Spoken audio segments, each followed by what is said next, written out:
Yo, what's up guys? আমি mister triple আর। তোমরা যারা যারা আমাকে চিনো তারা অলমোস্ট সকলেই জানো আমি আমার এই লম্বা ইউটিউব জার্নিতে এখনো পর্যন্ত নিজের চেহারা গোপন করে রেখেছি, কিন্তু ফাইনালি আজকে আমি সময় টিভির অফিসে এসেছি এবং সময় টিভির সাথে থেকেই নিজের ফেস রিভিল করতে আছি। Are you guys ready for that? চলো গাইজ একটা কাউন্টডাউন করা যাক। 5, 4, 3, 2, 1। কি ভেবেছিলেন যে মিস্টার ট্রিপল আরের চেহারা দেখবেন? হয়তো বা আজ দেখে যেতেও পারেন। যাই হোক দর্শক, সময় টেলিভিশনের বিনোদন আড্ডায় আপনাদের সবাইকে স্বাগত জানাচ্ছি। আমি তানভীর হাসান। স্পেশালি বলতে চাই যে গেমার কন্টেন্ট ক্রিয়েটারদেরকে নিয়ে কিন্তু স্পেশাল এপিসোড শুরু হয়ে গেছে। আজ প্রথম পর্বে আমাদের অতিথি মিস্টার ট্রিপল আর, বাংলাদেশের সবচেয়ে বড় গেমিং কন্টেন্ট ক্রিয়েটার। তার চেহারা কিন্তু অনেকে দেখেননি, আজ কিন্তু তার চেহারা দেখাবো কি না আমি জানি না, কিন্তু আমি হার্ডলি ট্রাই করবো তার চেহারাটা প্রকাশ্যে আনার। কি করতে হবে? সঙ্গে থাকতে হবে। সেজন্য আমাদের সঙ্গে থাকুন এবং চলে যাচ্ছি ট্রিপল আরের কাছে। কেমন আছেন? আলহামদুলিল্লাহ ভালো আছি ভাই, আপনি কেমন আছেন? আমিও ভালো আছি। আপনার ব্যাপারে আসলে মানুষের অনেক প্রশ্ন, অনেক জানার আছে, অনেক জিজ্ঞাসাও আছে। সবচেয়ে বেশি প্রশ্ন হচ্ছে যে আপনার চেহারা নিয়ে। সব বিষয় নিয়ে আজ কথা বলবো। প্রথমে জানতে চাই যে আসলে মিস্টার ট্রিপল আরের আসল নামটা কি? আচ্ছা, আমার আসল নাম হচ্ছে রেজাউর রহমান রিজভী। রেজাউর রহমান রিজভী। এখান থেকে কি মিস্টার ট্রিপল আর? জি, যেহেতু প্রত্যেকটা 3টা ওয়ার্ডের এবং 3টা ওয়ার্ডের প্রথমেই আর আর আর রয়েছে, এখান থেকে হচ্ছে আমার নাম মিস্টার ট্রিপল আর। এই গেমিং জগতে আপনি আসলেন কিভাবে? ছোটবেলা থেকে গেম নিয়ে আমার অনেক বেশি অ্যাডিকশন ছিল এবং এই যখন আমার কাছে অ্যান্ড্রয়েড সেট ছিল না, নর্মাল বাটন সেট ছিল, তখনও মেবি আমি 2000 বা 2500 মতো গেম, ওই জাভা গেমগুলো ওইটা হচ্ছে মোবাইলের ভিতর নিয়েছিলাম এবং সবগুলো অলমোস্ট ট্রাই করা হয়েছিল। আর তারপর যখন অ্যান্ড্রয়েড আসলো তখন তো একেবারে ফাটিয়ে ফেলেছি। সাবওয়ে সার্ফ, তারপর টেম্পল রান, এই টাইপের গেমগুলো দিয়ে শুরু করা। তারপরে যে হচ্ছে আমাদের clash of clan, clash royal এবং পরবর্তীতে যে হচ্ছে ফ্রি ফায়ার, ব্যাটেল গ্রাউন্ড গেমগুলো। এটা হচ্ছে আপনার গেমিং জগতে আসার শুরুটা। কিন্তু এখন আমি শুনতে চাই যে আপনি গেমিং কন্টেন্ট ক্রিয়েটিং করছেন, ইউটিউবিং করছেন, সেটা কবে থেকে শুরু হয়েছিল? 2018 ডিসেম্বরের 27 তারিখে হচ্ছে আমি আমার ইউটিউবে সবার প্রথম ভিডিওটা আপলোড করি।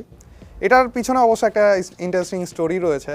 আমি গেম খেলার থেকে বেশি পছন্দ করি হচ্ছে গেম খেলার সময় যে অনুভূতিগুলো হয় সেটা কারোর সাথে শেয়ার করা। তো যখন আমি ব্যাটেল গ্রাউন্ড গেম, এই ফ্রি ফায়ার, গেইনা ফ্রি ফায়ার গেমটা খেলা শুরু করি, তখন ইলুশনিস্ট ওয়াইটি নামে একজন ইউটিউবার, রিঙ্কু ভাই, উনার ব্যাপারে আমি শুনেছিলাম যে উনি ইউটিউবে একটা প্রোগ্রাম করতো যেখানে মানুষদের খেলা উনি লাইভে থেকে দেখাতো। তো এই জিনিসটা না আমার কাছে অনেক ইন্টারেস্টিং লাগে যে আমার খেলা মানুষ লাইভে থেকে ইউটিউবে দেখবে। তো পরে যে আমি ভেবেছিলাম যে উনি ইউটিউবার, মানুষ আমাকে নিবে না বা এমন কিছু, কিন্তু আমি অ্যাপ্লাই করি এবং আমার প্রোফাইল দেখে উনি আমাকে নিয়ে নেয়। আর এরপরে যে হচ্ছে ওনার লাইভে থাকা অবস্থায় উনি আমার খেলা দেখায় এবং পরবর্তীতে যে যখন আমি ওই লাইভ স্ট্রিমটা দেখি তখন যে হচ্ছে সবাই কমেন্ট করে আমার ব্যাপারে যে হ্যাঁ ভালো খেলতেছে বা এরকম কিছু। ওই কমেন্টগুলো না আমার ওই টাইমে মনে লেগে যায় যে আরে মানুষ নিজের সময় নষ্ট করে আমার ব্যাপারে 2টা কমেন্ট করতেছে। আচ্ছা। আর তারপরে যে হচ্ছে আমি এই জিনিসটা আরও বেশি রেগুলার রিঙ্কু ভাইয়ের লাইভ স্ট্রিমে যে খেলা শুরু করি। আমি ওই টাইমে একটু হলেও ভালো খেলতাম, এর জন্য উনিও আমাকে বারবার ডাকা শুরু করে। আর পরবর্তীতে যে যখন দেখে যে আমি রেগুলার গেম খেলতেছি এবং আমি একটু ভালো খেলি, উনি নিজে সাজেস্ট করে এবং অন্যরাও সাজেস্ট করে যে একটা ইউটিউব চ্যানেল খোলার কথা।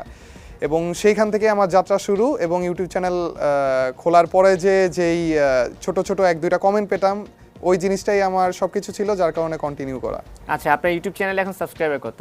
বর্তমানে হচ্ছে 5 মিলিয়নের উপরে, মানে 50 লাখের 5 উপরে। বছরে আমি যদি ভুল না করি প্রায় 53 লাখের কাছাকাছি। জি, এই যে মানে 4 থেকে মাত্র 5 বছরে প্রায় 53 লাখ সাবস্ক্রাইবার, মানে উত্থান বলতে গেলে কেমন লাগে বিষয়টা এখন?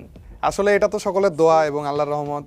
কিন্তু আমি সত্যি কথা বলতে কি যে প্রথম যে 1000 সাবস্ক্রাইবারটা আমার কমপ্লিট হয়েছিল না, ওইটা ছিল অন্য রকমেরই। এখন যে 1 মিলিয়ন, এরপর 1 লাখ, 1 মিলিয়ন, তারপর যে 5 মিলিয়ন, কিন্তু ওই প্রথমের যে 1000 সাবস্ক্রাইবারটা গেইন করেছিলাম আমি, ওইটার ফিলিংটা ছিল অন্যরকম। ওইটার সাথে এগুলো তুলনা করা যায় না। আচ্ছা, দর্শকদের মাঝে একটা তথ্য দিয়ে রাখি। মিস্টার ট্রিপল আর কিন্তু রিঙ্কু ভাইয়ের কথা বলছিলেন, আমরা চেষ্টা করবো সেই রিঙ্কু ভাইকেও সম্মুখে আনার। আর ট্রিপল আরের চেহারা নিয়ে কিন্তু সবার একটা আকর্ষণ আছে। আমি দেখি আজকে তার চেহারাটা দেখানো যায় কি না। তো পুরো কন্টেন্টটা কিন্তু দেখতে হবে। আর চলে যাচ্ছে ট্রিপল আরের কাছে। প্রথম 1000 সাবস্ক্রাইবারের কথা বলছিলেন, সেটা হতে কতদিন লেগেছিল? 1000 4 মাসের মতো লেগেছিল 1000 হতে। 4 মাস? জি। আর যদি 1 লাখের কথা বলি তাহলে টোটাল মিলে 1 বছর লেগেছিল হচ্ছে 1 লাখ হতে। কিন্তু তার পরের বছর পার হওয়ার আগেই হচ্ছে 2 মিলিয়ন ক্রস হয়ে গিয়েছিল। মানে আপনি প্রথমে 1 বছরে 1 লাখ, পরে 2 বছরে মানে টোটাল 2 বছরে হচ্ছে 20 20 লাখ। লাখ হয়ে গেছিল। জি। কি এমন কন্টেন্ট দিয়েছিলেন, মানে ভিডিও কন্টেন্ট দিয়েছিলেন যে এমন মানে বিস্ফোরণ ঘটলো? আমি জানি না, ওই যে বললাম আল্লাহর রহমত, কিন্তু আমার এমন কোনো ভিডিও ছিল না যে হুট করে অনেক বেশি মিলিয়ন মিলিয়ন ভিউজ এসে গিয়েছিল। সবগুলো ভিডিওই স্টেবল ছিল, অল্প হালকা হালকা করে বেশি ভিউজ আসতেছিল, কিন্তু ওইভাবে করে করেই গ্রো করা আর কি। এমন হয়নি যে হুট করে আমার অনেক বেশি গ্রো হয়ে গিয়েছিল।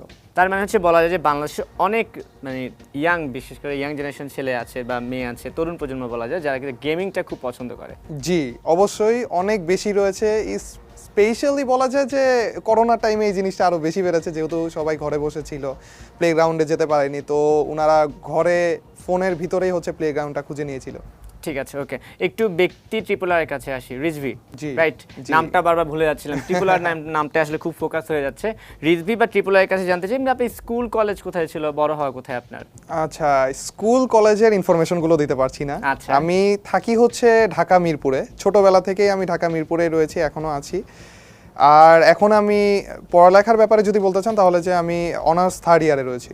ফেসটা কেন আপনি দেখান না? এইটার আসলে ছোট ছোট অনেকগুলো রিজন রয়েছে।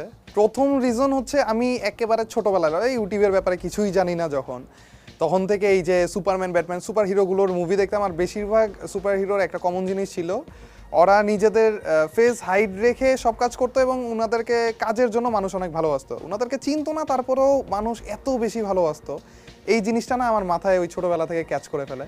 পরবর্তীতে আমি ইউটিউবের ব্যাপারে যখন ঘাটাঘাটি করি, ইউটিউবের অনেক কিছু ভিডিও দেখতে থাকি, তখন যে অ্যাংরি প্লাস নামের একটা ইউটিউবারের চ্যানেল আমি দেখি, যেইখানে ওই ইউটিউবারটাকে দেখেছিলাম মিলিয়নের উপরে ফলোয়ার, সাবস্ক্রাইবার, কিন্তু তারপরেও ওর ফেস এখনো পর্যন্ত হিডেন রেখেছিল।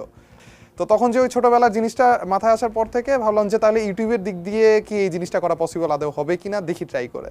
ওইখান থেকে শুরু। এরপরে যে প্রাইভেসি রাখার জন্য নিজের ফ্যামিলি, নিজের যেন কোনো রকমের তেমন প্রবলেম ফেস করতে না হয়, কারণ যদি ফেস দেখাই সেলিব্রিটিদের যে লাইফস্টাইলটা, ওইটার হিসাবটাই অন্যরকম আর কি।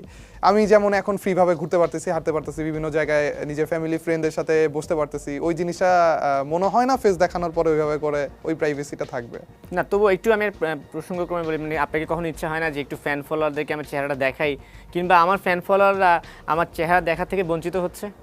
এইটা তো অনেক বেশি ইচ্ছা করে। মাঝে মাঝে এমন অনেক সিচুয়েশনে পড়ি যেখানে দেখতেছি যে আমার পাশে বসেই হচ্ছে খেলতেছে, অথবা আমার ভিডিও দেখতেছে, আমি যে গেম খেলি সেটা খেলতেছে, অথবা আমার ভিডিও দেখতেছে। তো সেইখানে মাঝে মাঝে মন চায় যে ভাই আমি এটা, তুমি দেখতেছো আমার ভিডিও, এরকম বলতে তো অনেক বেশি ইচ্ছা করে। মাঝে মাঝে শুনি যে আমার পরিচিত যারা আমাকে যারা চিনে নামের দিক দিয়ে, তারা আমার পাশের বাসায় অথবা পাশে এলাকাতেই একেবারে ভরে ভরে আছে, কিন্তু আমি পাশ দিয়ে হেঁটে যাইতেছি, আমি পাশে বসে আড্ডা দিতেছি, কিন্তু আমাকে চিনতেছে না ওইভাবে করে। মাঝে মাঝে বলতে ইচ্ছা করে ভাই আমি, কিন্তু ওই প্রাইভেসির জন্য অথবা ওই ছোটবেলার স্বপ্নটার জন্য এগুলো বলা হয় না আর কি। আচ্ছা, এমনিতে আপনার চেহারা কি তাহলে কেউ আজ পর্যন্ত দেখেনি?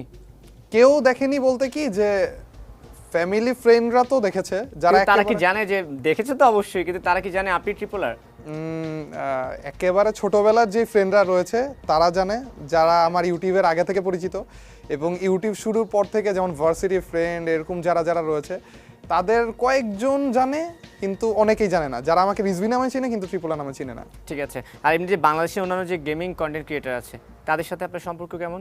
তাদের সাথে সবার সাথে আমার সম্পর্ক আলহামদুলিল্লাহ অনেক ভালো, এবং তাদের মধ্যে থেকে 2 জনের সাথে আমার পার্সোনালি মিট হয়েছে, এছাড়া আর কারোর সাথে মিট হয়নি। মানে অন্য কেউই আমাকে। কোন 2 জন?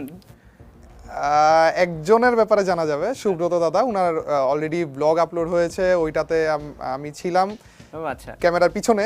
আচ্ছা, ক্যামেরা ফেস শট ছিল না, শুধুমাত্র ভয়েসটা শোনা গিয়েছিল।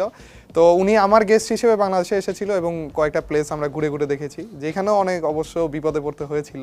আচ্ছা, এমনিতে আমি যদি জিজ্ঞেস করি যে বাংলাদেশে অন্যান্য গেমিং কন্টেন্ট ক্রিয়েটরদের মধ্যে কাকে আপনার ভালো লাগে বা কাদের কাজ আপনার দেখা হয়? ভাই এখানে আমার অনেক বেশি ইউটিউবারদের ভালো লাগে। আমি যদি যে কোনো একটা নাম বাদ দিয়ে দেই তাহলে যে পরে আমার উপর এসে পড়বে। না, কিন্তু একজনের নাম বলতে পারবো, সেটা হচ্ছে ইলুশনিস্ট ওয়াইটি, রিঙ্কু ভাই, আচ্ছা। যেহেতু উনার কারণে হচ্ছে আমার ইউটিউবে আসা।